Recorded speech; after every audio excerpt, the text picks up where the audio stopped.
Hi, it's Pete's Perfect Food, back here with another video for you, and today I'm going to make my perfect parsnip and potato rosti. It's a brilliant little recipe, it's really simple to do.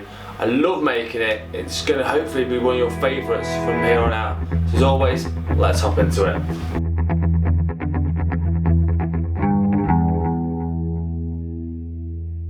For this recipe I've got 2 beautiful parsnips, 1 big potato, preferably a floury potato, a tablespoon and a half of corn flour.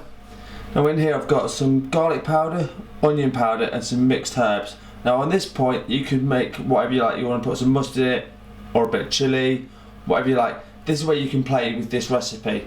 And also salt and pepper. So let's crack on. Okay, so all I've done here is got my box grater ready with a big bowl. I've topped and tailed my parsnips and I'm not going to peel them because there's too much flavour in the skin. I'm not even going to peel the potato, again, same reasons, there's too much flavour in the skin. Once they're all grated, I'm going to add my corn flour, because the corn flour will make it stick together with the starch from the potatoes. Add in my seasoning and then I'm going to fry them off. Now at this point you can either do one big one or lots of little ones. Now this is up to you what you're using it for. I'm going to do one big one today, but the option is there for doing lots of little ones. Okay, so what I've done so far, I've just grated the potato and the parsnip.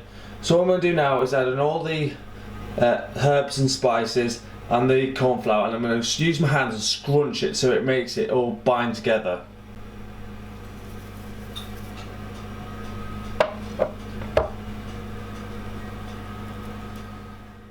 Okay, so I've got my frying pan ready, some nice bit of rapeseed oil, and I've also put in some of my honey mustard butter in there. That's going to give it even more flavour.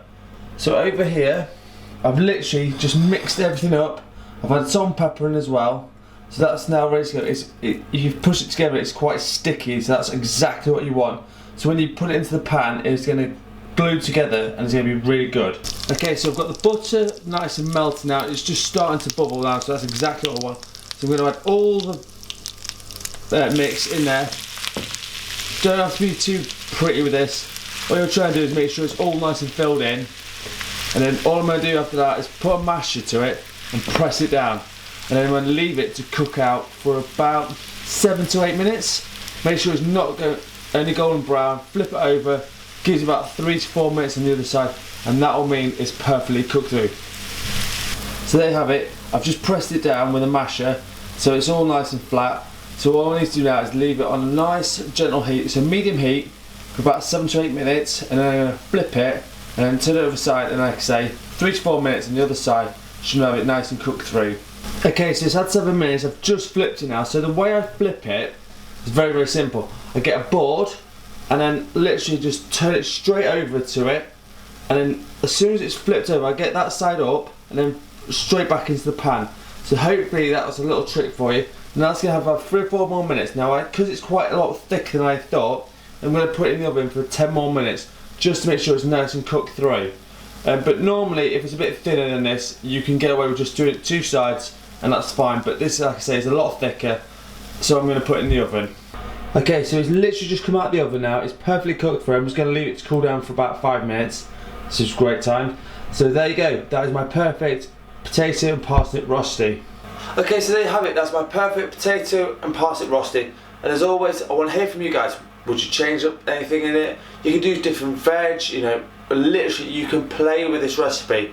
It's what I'm trying to give you is so much different ways of doing simple things with food. As always, in the comments, let me know what's going on, how you would change it, all the rest of it.